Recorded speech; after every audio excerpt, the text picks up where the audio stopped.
Okay everybody, Apple's event Wonderlust is officially over, and they kind of went over everything that they were going to release over the next couple of days and weeks. So in this video, let's recap everything, talk about my overall thoughts, my impressions, what I recommend, if I recommend that you upgrade some of your devices. Let's get into it, and leave some questions down in the comments below.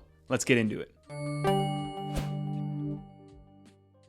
So I'm going to kind of go in order of how Apple really spoke about all their devices, all their hardware, all their software, but what I will say is that it seemed like there was a big theme that encompassed the entire event, whether that's because they wanted to fill in some gaps in terms of what was new, because they didn't have enough that was new, or they are actually putting a big step forward in their environmental pursuit to make sure that they are carbon neutral in 2030, but it seemed like, for better or for worse, they spent a lot of time talking about that on a per device basis, and then also as a company holistically. They had a nice little skit in there, which I honestly enjoyed that skit. They're probably putting those Apple TV employees to work by saying, hey, let's make it a much better representation and not just kind of list out a bunch of things that they're doing on the recycling side and on the environmental front, but let's actually make it a little bit more appealing, a little bit more watchable, and at the end of the day, just a little bit more funny and engageable, I guess is the word, when it comes to those environmental kind of thresholds and initiatives. So the first thing I talked about was the Apple Watch Series 9. So when it comes to the Apple Watch Series 9, this is a very incremental update compared to the Series 8 and even probably to the Series 7 and Series 6. It's still going to be the same size and form factor that we've had over the last couple of years. Apple Watches aren't something that you upgrade every single year unless you really want to or really need to, but I, for instance, had the first original Apple Watch, which is the Series 0, then the Series 5, and then the Apple Watch Ultra.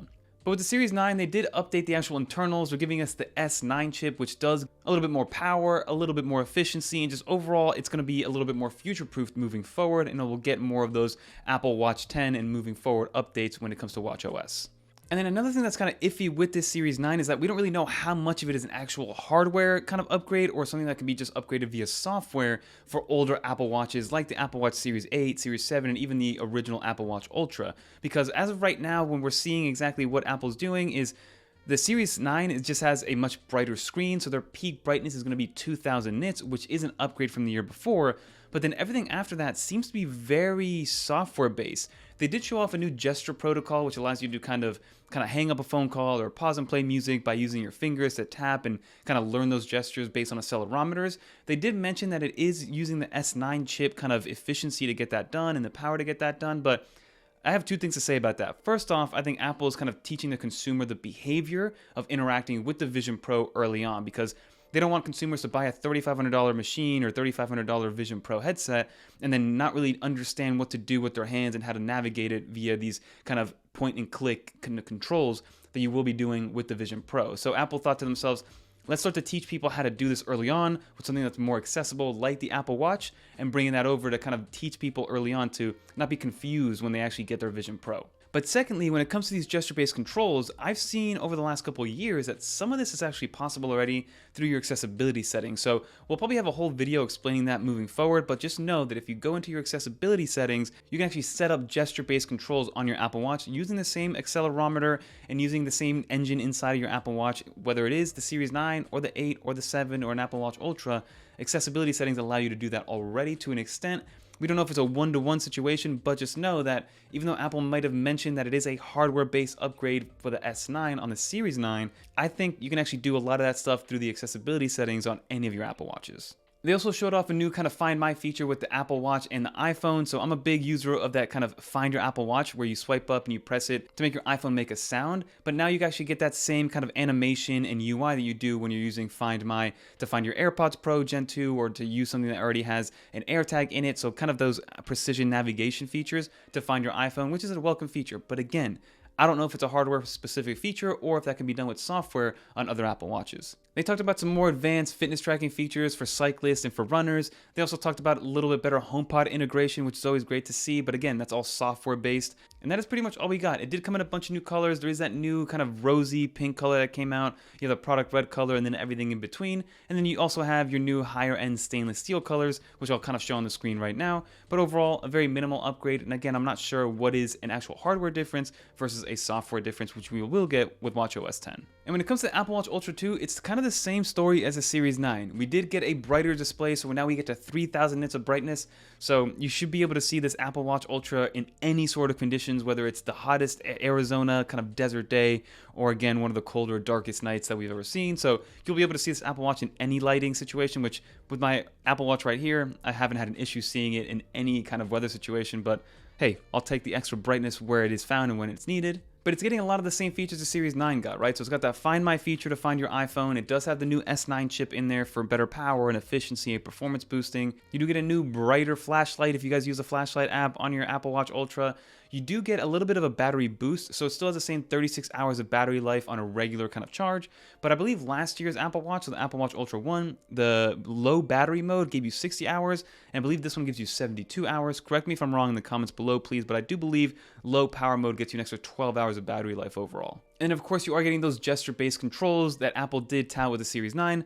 Let's see exactly what that means moving forward, but that is what you get with the Apple Watch Ultra. There's no new colors. There's a bunch of new band colors if you do kind of check those out, and Apple did the same thing for the Series 9. If you have an Apple Watch Ultra right now, I don't see a reason to upgrade. Same thing goes if you have a Series 8 or even a Series 7 or even a Series 6 for that matter. If you're happy with your Apple Watch and it's still running fast enough for you, there's no real reason to upgrade right now, especially if we can find those gesture-based controls through the accessibility changes. And then when it comes to pricing for these Apple Watches, Apple's still keeping their Apple Watch SE at $279 to start. Their Apple Watch Series 9 is going to be $399, and then their Apple Watch Ultra is going to be $799. So no price changes at all for these Apple Watches. And you can actually start to pre-order them right now, and I believe they deliver at the end of the week on Friday, but I'll double check that. But you can actually pre-order them right now, and they will be available in store on Friday. Let's see if we actually get those pre-orders in immediately. So now let's get into the bread and butter of this presentation, which was the actual iPhone. So the iPhone 15 regular lineup, for lack of a better term, was, for me, actually what stole the show. And it got a lot more upgrades than I anticipated. So it looks like Apple pretty much brought all the Pro features that made the iPhone 14 Pro Max and Pro and brought it all the way down to the iPhone 15 models and made those kind of like the regular, everyday model iPhones now, which is great. So you can see clearly that Apple did bring the dynamic island down to the iPhone 15 and 15 Plus. I do want to see how it is with the 60Hz display because Apple supposedly is keeping it at 60Hz. We'll double check in the actual specs of the device itself, but it looks like the dynamic island on the iPhone 15 and 15 Plus will still be at 60Hz and not the ProMotion 120. I'm worried it's going to hurt the fluidity of those animations that Apple's kind of worked so hard on the Pro models of last year, but let's see exactly how that translates on a kind of lesser screen overall. But they also brought over the A16 Bionic for the internal performance, so performance is going to be identical to the 14 Pro and 14 Pro Max, which is kind of unheard of.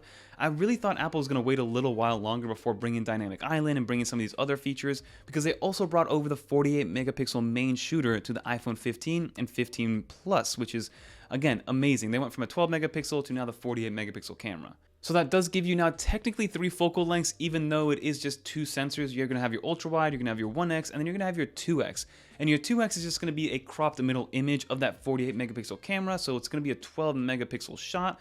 But technically it is an optical zoom, even though it is just cropping in virtually. So to each their own, but it is technically 3 different focal lengths.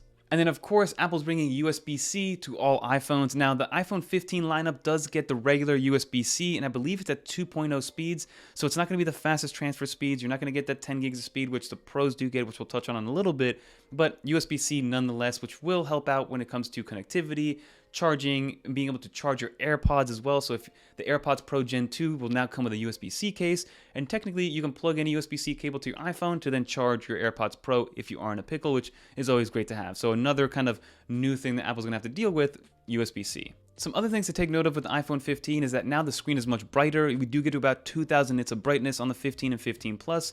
We also have the ability to now record in 4K 60 in HDR, which was something we couldn't do last year. So also a nice little upgrade in the camera system. We get a new 5G ultra wideband, so it's going to be faster and more readily available 5G, supposedly. So let's see exactly what that means in real world life examples. But overall, like I said, a very nice update for the iPhone 15 and 15 Plus. And now these iPhones do start at 128 gigs at $799 for the 15 and $899 for the 15 Plus. We can pre-order them on Friday, and they should be readily available next Friday, so about 10 days from now. And then lastly, in terms of colors, we are getting a bunch of new colorways. It's kind of more of a pastel-y color look, an Easter look, for lack of a better term. We're getting a pink, a yellow, a blue, a green, and then a black. Honestly, the blue and the black to me look the best. The black kind of has this two-tone look to it, kind of like a matte black and then a shiny black. but those are the colors that you're going to have to deal with when it comes to the iPhone 15.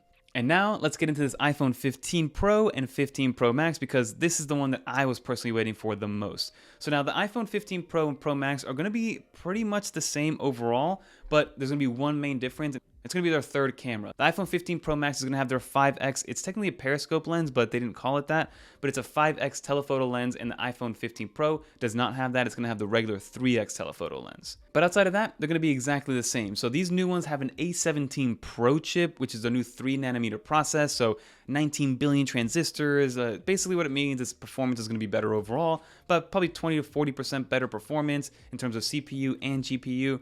The performance should give us better battery life, even though Apple just keeps saying it's going to be all-day battery life across the board on all these iPhones. Let's see if that's going to be a resounding yes overall, but the iPhone 15 Pro and Pro Max is going to be made out of this new titanium brush finish. They called it a grade 5 titanium, which is, whatever the titanium they use to make it to Mars and things like that. My iPhone won't be needing that, but it is nice to know that it is a very strong iPhone. It's going to be resistant to long drops and heavy drops. So I don't know. I might go caseless this year with the iPhone 15 Pro Max. Let's see exactly how it goes. So from a hardware standpoint, it stayed relatively the same. Obviously, the finishes are nicer. The bezels are a little bit slimmer. It does have a nice curvature to it, so it's no longer kind of like a harsh 90-degree angle on the sides and the railings. The one thing that they did change visually, at least, and some people might not even notice this, is that they finally got rid of the mute switch. And I don't know why I said finally, because it's not like I wanted to get rid of it, but they got rid of the mute switch. And that mute switch has been around since the original iPhone, and that mute switch is now turned into an action button. So that action button is going to be remappable to a few different native Apple applications, but the best one is going to be ability to actually use shortcuts through your action button. So first, when Apple said it was going to be just a few native apps, people thought it was going to be not remappable to a lot of things. It was going to be kind of restrictive, but the fact that you can kind of add it to a shortcut means that pretty much anything is possible. So if you have a shortcut, to unlock your door, or a shortcut to turn on the AC, or a shortcut to turn on all your lights in your office, or a shortcut to open the front or the trunk of your Tesla, pressing the action button can be mapped to that, and it can now be your actual physical button to get that shortcut activated and get it done. So I think this is going to open up a brand new book, and just a lot of content is going to be coming out on what the best ways and some of the coolest things that you can do with that remappable button. But outside of that, obviously you can do a flashlight, make your camera shutter, turn on a voice memo immediately. So it is going to be a nice added feature and a nice little hardware upgrade overall. By default, it still will be a mute switch. So it's still going to be able to mute your phone and go from vibrate to mute. And that's the default setting, but you can change it after the fact with iOS 17. And then some other things to take note of with the iPhone 15 Pro and Pro Max is that the USB-C port is actually a USB 3 port. So what that means is we get up to 10 gigs of transfer speed, which I think is a must with the Pro Max, because you do have the ability to take a bunch of raw photos and raw video files, which take up a lot of storage. You can record in ProRes. Now you get the 4K 60 HDR.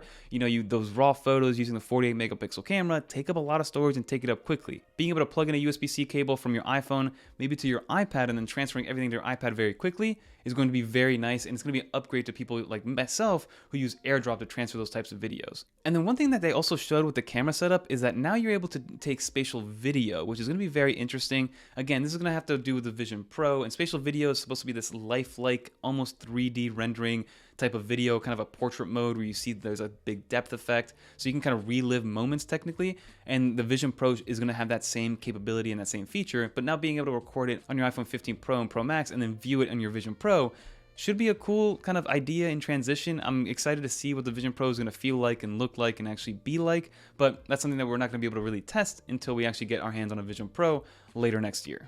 And then in terms of color choices, you get 4 color choices. They are kind of just different shades of gray for the most part, but you do get like a white one, you get a silver one, you get a bluish hue, and then you also get black. But again, they all kind of just look like light gray all the way to dark gray if you really start to look at them too much. But that is what the Pro model comes in terms of colorway. And the pricing structure is a little bit different, right? The pricing structure is, for the regular 15 Pro, it starts at $999 and you get 128 gigs. But then with the 15 Pro Max, it actually starts at $1199, which is $100 more than last year, but it defaults at 256 gigs of storage. So at least you're starting at 256 of storage, but you are starting at a little bit higher price. But the 15 Pro, if you don't want to spend that extra money, you can go with the $1,000 15 Pro with 128 gigs, and that's what you're dealing with.